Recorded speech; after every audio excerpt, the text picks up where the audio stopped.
Sans exagérer, 99% des gens ont cette peur, la peur du regard des autres. Que ce soit dans notre vie de tous les jours ou même en ligne, sur les réseaux, cette peur, elle est omniprésente. Elle est partout. Cette petite voix dans ta tête qui te dit qu'est-ce qu'ils vont penser de moi si je fais ça comme ça. Tu la connais et je la connais aussi. Ce frein invisible qui t'empêche de vivre ta vie pleinement, d'être toi-même sans te cacher pour plaire au regard de personnes souvent sans valeur. Peut-être que tu t'es déjà retrouvé à hésiter, à douter de toi-même simplement parce que tu avais peur qu'on se moque de tes choix. On l'a tous déjà vécu au moins une fois. C'est frustrant, non? Parce que cette peur, elle te limite. Elle t'empêche de t'épanouir pleinement. Elle t'empêche de vivre. Mais pourquoi est-ce que cette peur, elle est si présente, si puissante? Est-ce qu'elle vient de nous ou est-ce que c'est la société qui nous l'a imposée? Je vais te montrer que non seulement tu n'es pas le seul à ressentir cette peur, mais qu'il est possible de t'en libérer. De te libérer de ces liens invisibles qui arrêtent ton potentiel. On va regarder ensemble ce qui crée cette peur et surtout, je vais te donner des clés pour t'en débarrasser une bonne fois pour toutes. Mais aussi que on peut la dépasser parce qu'au fond, la peur du regard des autres, c'est comme une chaîne qui te retient en arrière. Et aujourd'hui, je suis là pour t'aider à la briser et je parlais pas de la voisine. Alors reste bien jusqu'à la fin parce que ce que je vais te dire aujourd'hui pourrait littéralement changer ta vie. C'est pas mal. On va commencer par les bases. Pourquoi on a tous cette peur? Pourquoi est-ce qu'on se soucie autant de ce que les autres pensent de nous? Il faut remonter à l'époque, donc il y a très très longtemps, où être accepté par un groupe, c'était une question de survie. Si tu étais rejeté, tu te retrouvais souvent seul, vulnérable et toujours puceau. Tes chances de survie étaient minimes. Ce besoin d'appartenance, il est resté encore gravé en nous aujourd'hui. Même si aujourd'hui on risque plus notre vie, cette peur du rejet, elle est inscrite au plus profond de nous, venant nous hanter dès qu'on la pensait s'être évaporée. Mais il y a plus que ça. Aujourd'hui, les réseaux amplifient cette peur. On est constamment exposé au regard des autres et ce regard n'a jamais été aussi accessible, aussi immédiat.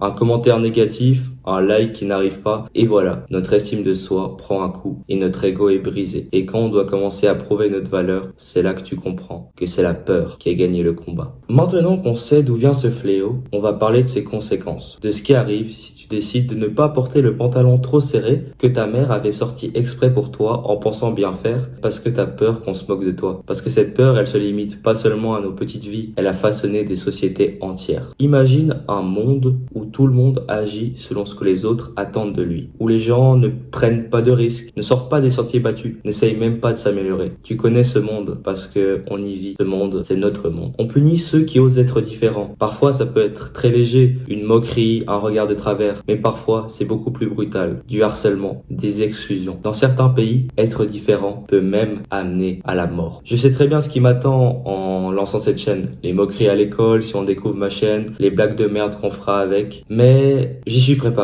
Je sais tout ce qui va se passer. Mais je laisserai à personne le privilège de me décourager. Aujourd'hui, la société, elle punit les mauvaises personnes. Elle punit ceux qui osent, ceux qui essayent de changer les choses. Et pourtant, ce sont précisément ces personnes-là qui font avancer le monde. C'est pourquoi il est important de se jeter dans le vide. Oui, prendre le risque de mal tomber, de te prendre un plat, mais le fait d'avoir essayé t'enlèvera toute douleur. Alors t'attends quoi? Saute pour te prouver que tu peux le faire, même si cela signifie affronter le regard des autres. Parce que au fond, ce n'est pas le regard qui te compte, mais c'est ce que toi, tu vas accomplir. T'as bien compris que maintenant, on n'allait pas parler de Côte d'Agnon. Le paradoxe, c'est que la société, elle a tendance aussi à récompenser les mauvaises personnes, ceux qui suivent les règles et qui ne font pas de vagues, qui ne tentent rien. Et c'est là qu'on arrive à un des problèmes principaux.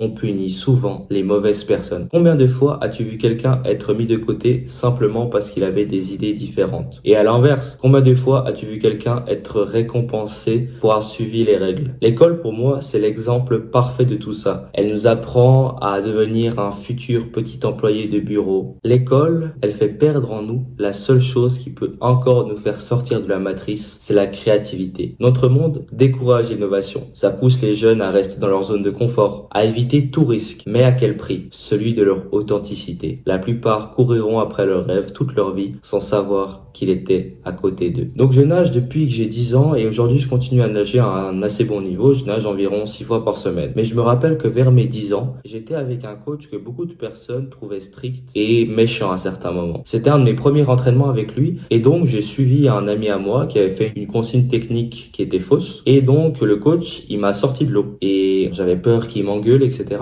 Mais je pense que ce moment, c'était une des discussions les plus intéressantes à ce moment-là. Il m'a expliqué que je ne devais jamais laisser ma parole se faire influencer par quelqu'un. Si je pensais quelque chose, je devais le faire. Même si c'était faux, je ne suivais personne. Je ne suivais que moi-même. Donc cette discussion et toutes ces paroles qu'il m'avait dites, je les ai retenues très longtemps. Et c'est que aujourd'hui que j'ai commencé à enfin comprendre ces paroles. Et même aujourd'hui, cet entraîneur, c'est, je pense, l'entraîneur qui m'a appris le plus, que ce soit à niveau natation, mais surtout sur la vie. Et toi, est-ce que là maintenant, est-ce que tu es prêt à abandonner tes rêves pour quelqu'un qui en vaut pas la peine et qui finira sûrement chômeur? Non, tu dois sauter. Et c'est là que ton seul médicament rentre en jeu. Alors, c'est quoi ce fameux médicament? Quelle est la solution pour surmonter cette peur du regard des autres? Ce médicament, c'est t'en battre les couilles. T'en battre les couilles tellement fort que Mohamed Ali, il aille en faire des cauchemars. C'est de passer à l'action malgré la peur. Parce que oui, la peur à la fin de la vidéo, elle sera toujours là. Elle va pas disparaître. Mais ce qui compte, c'est ce que tu feras de cette peur. Est-ce que tu oseras te lancer dans le vide? Là, tu vas prendre 1 minute pour réfléchir. Quelles sont les choses que tu n'as jamais osé faire par peur du regard des autres, par peur de l'échec, du ridicule? Et là, tu vas imaginer ce que ta vie aurait pu être si tu avais osé, si tu n'étais pas redescendu du plongeoir. Imagine la liberté que tu aurais ressentie en te libérant du poids du regard des autres, de montrer aux autres que ça ne t'atteint pas parce que maintenant, tu t'en bats les couilles. Une chose que j'ai apprise dernièrement, c'est que plus tu prends de risques, plus tu avances. Chaque fois que tu fais un pas en avant, même si c'est effrayant, tu deviens un peu plus fort, un peu plus libre. Alors oui, je sais, c'est difficile. Et oui, tu feras des erreurs en chemin, tu vas tomber, oui, tu auras mal, mais ces erreurs sont des leçons. Elles valent bien mieux que les regrets que tu aurais en étant resté dans ta zone de confort. Pour conclure, ce que je veux que tu retiennes, c'est que cette peur qui te terrifie autant, c'est qu'une illusion. Une illusion très puissante, certes, mais une illusion quand même. Elle t'empêche d'être toi-même, de vivre pleinement ta vie. Mais tu as le pouvoir de t'en libérer. Donc là, tu vas encore imaginer une vie où tu n'as plus peur d'être jugé, où tu oses être toi, où tu te permets de suivre tes rêves sans te soucier de ce que les autres pensent. Cette vie, elle est possible, mais elle commence par un choix, celui de ne plus laisser la peur dicter tes actions. C'est toi qui la contrôle. C'est toi qui contrôle ta vie. Donc je vais te mettre au défi, aujourd'hui, de faire quelque chose qui t'a toujours terrifié, quelque chose que tu n'as jamais osé faire par peur du regard des autres. Ce petit pas pourrait bien être le début d'une histoire, ton histoire, et cette histoire, c'est toi seul qui l'écriras. Donc je te remercie d'avoir regardé cette vidéo. Si elle t'a inspiré, n'hésite pas de la partager à un ami et de laisser un petit commentaire pour me dire ce que tu en as pensé, et surtout de t'abonner à la chaîne pour ne rien rater des prochaines vidéos. Et là, c'est le moment où je te dis de passer à l'action et on se retrouve en bas dès que tu auras sauté.